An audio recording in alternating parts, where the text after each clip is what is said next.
salut les turfeuses, salut les turfeurs, bienvenue pour un nouveau pronostic de Benoît Requin. Merci pour vos likes, pour vos commentaires, n'hésitez pas à vous abonner pour recevoir tous mes pronostics tous les jours et pour accéder à tous mes tickets pour la course du Quintet, vous avez deux moyens, par mon site internet Benoît Requin ou par le bouton rejoindre. Ok, place au pronostic du Quintet du jeudi 1er avril, direction Chantilly pour le prix de la journée des plantes.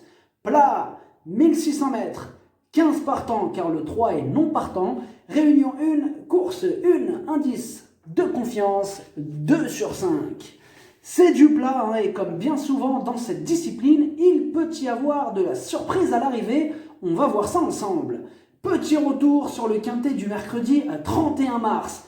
Le 4 et le 11 à la photo. Ah, c'était super serré. Dans mon pronostic, je vous ai donné le tiercé en 3 chevaux, le quartet et le Quintet. Mais alors, côté rapport, comment ça payait? Pas du tout. Ah, ça faisait longtemps que ça payait pas comme ça. Waouh! Ah, c'était chaud. Ok. Je compte sur vous, les amis, pour soutenir la chaîne Monde Viticole et je vous ai mis son logo à la fin de la vidéo. Merci pour lui, je compte sur vous. Pour les membres de mon site internet Benoît Requin et les membres Yo-Yo Total VIP, depuis le mois d'octobre, on a atteint la somme de 93 253 € de gains. Et comme c'est la fin du mois de mars, aujourd'hui, on fait le bilan rapidement. Alors ce mois de mars, il se clôture avec 11 300 € de gains. C'était un bon mois. Et on va tenter de battre ce record avec le mois d'avril qui va commencer ce jeudi. Vous avez deux moyens pour récupérer mes tickets pour la course du Quintet, par mon site internet Benoît Requin ou par le niveau Yo-Yo Total VIP en passant par le bouton rejoindre. Ok, c'est parti, on commence le pronostic et on commence avec le numéro 1, Billabong 4. Ses problèmes de santé ne sont plus qu'un lointain souvenir, comme le prouve sa bonne rentrée. Il se retrouve aussi bien situé sur l'échelle des valeurs et des progrès sont attendus. Attention à lui. On écoute Vaclav Lucas. Billabong 4 a eu un long break, mais en dernier lieu, lors de sa rentrée, il a réalisé une très belle performance, montrant un très bon finish. Je pense que s'il répète cette prestation, il peut faire quelque chose de bien dans ce Quintet. Le numéro 2, Senator Frost. Il vient de remporter sa dernière course, il a fait ses preuves à ce niveau, il adore ce parcours, bon, seule ombre au tableau, il va quand même devoir composer avec une surcharge pondérale de 3 kg, mais pour compenser, le talentueux Stéphane Pasquier sera aux commandes. On écoute Adrien Fouassier. Senator Frost reste sur un courageux succès sur ce même tracé. Cet engagement est donc une suite logique. Il a été pénalisé au poids et sa tâche se complique. Maintenant, je le trouve sur la montante. Je mise sur cet élément pour compenser la surcharge pondérale, d'autant qu'il a tiré un bon numéro de corde. Le numéro 3 est non partant. Le numéro 4, Rajkumar. Il est en plein dans sa catégorie, il est dans son jardin à Chantilly.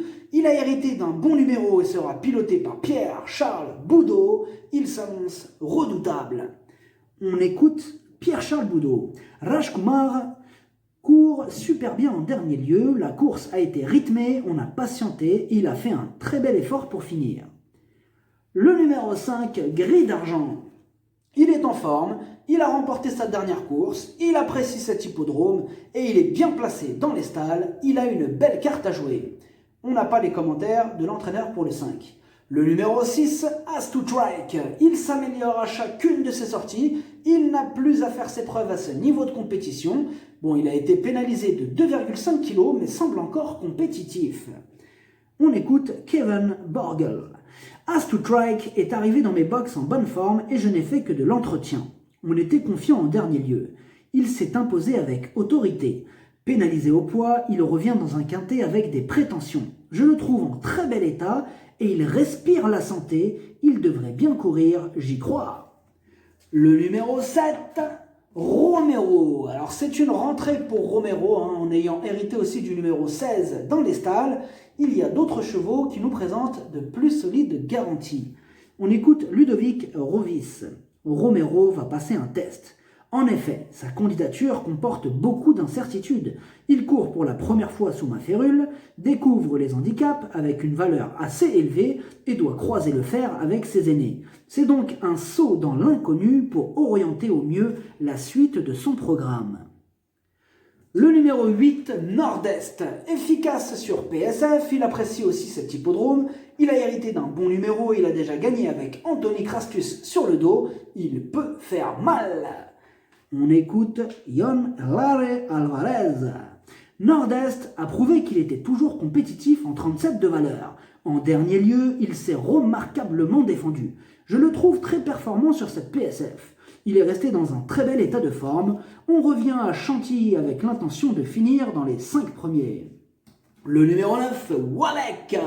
Il a la pêche, il reste sur une belle victoire et bien que pénalisé de 3,5 kg sur cette course, il garde encore son mot à dire.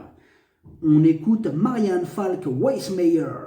Walek est en belle condition physique. Cela dit, sa tâche se complique avec 3,5 kg de plus suite à sa dernière sortie victorieuse sur le tracé qui nous intéresse. Sa tâche n'aura rien d'évident, mais on tente le coup.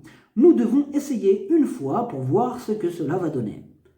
Le numéro 10, Fetty Filiman. Il reste sur un échec au niveau réclamé. Bon là, il va devoir sortir le grand jeu pour espérer se mêler à l'emballage final. On écoute Stéphane Richter. Fetty Filiman a été supplémenté selon le souhait de son propriétaire. Il n'a aucun problème avec la PSF et a déjà bien couru cet hiver à Cagnes avec une valeur similaire. Quant à la distance, c'est un peu trop long. On sait que la course n'est pas facile, mais avec un bon parcours, il peut prendre de l'argent. Le numéro 11, Vivi Bonbouille. Elle adore cet hippodrome, mais elle effectue une rentrée. Alors face à des chevaux déjà affûtés, elle n'aura donc pas le droit à l'erreur. On écoute Rodolphe Collet. Vivi Bonbouille reste sur une bonne sortie. Elle a depuis bénéficié d'un break hivernal. Elle va effectuer sa rentrée ici. Elle est toutefois apte à fournir une bonne reprise de contact. Elle doit se frotter à beaucoup de rivaux ayant couru plus récemment qu'elle, ce qui peut éventuellement peser dans la balance. Le numéro 12, Wahiba Sanz. Il passe un test à ce niveau de compétition. Il court surtout au niveau réclamé. Bon là, on demande à voir. Et on écoute Harald Schneider. Wahiba Sanz va tenter sa chance à ce niveau. La dernière fois, il avait l'inconvénient d'évoluer dans un lot de meilleure facture que celui-ci. Ici, il est pris à une valeur où il peut défendre ses chances. Dans ce genre de course, il y a toujours une part de chance qui rentre en compte. Cheval de bon terrain, il aime la PSF. Le numéro 13, Art Collection. Il aurait préféré une distance plus courte. Là, il compte déjà 12 échecs à ce niveau de la compétition.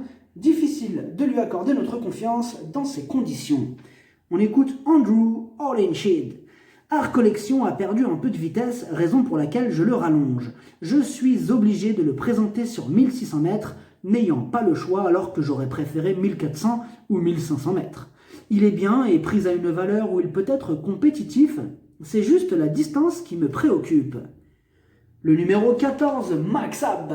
Il vient de remettre les pendules à l'heure après une série de 6 échecs consécutifs. Bon, il a terminé 8e pour ses débuts au niveau quintet. Il retente sa chance, méfiance, il intéressera les amateurs de champ réduit. On écoute Mademoiselle Anastasia Wattel. Max Ab a déçu à l'automne. C'est un cheval qui possède son caractère, mais quand il a envie, il peut montrer de belles choses comme c'était le cas la dernière fois. Maintenant, il m'est difficile de le recommander chaudement. Dans un bon jour, nul doute qu'il soit capable de jouer les premiers rôles. Le numéro 15, One More Breath. Ces 2 victoires, c'est sur cet hippodrome de Chantilly. Mais elle reste quand même sur 2 échecs consécutifs et plusieurs chevaux lui barrent la route. Il y a quand même quelques doutes qui planent sur sa candidature. Et on va rajouter à ça qu'on n'a pas les commentaires de l'entraîneur pour ce 15. Le numéro 16, Bocciatorre.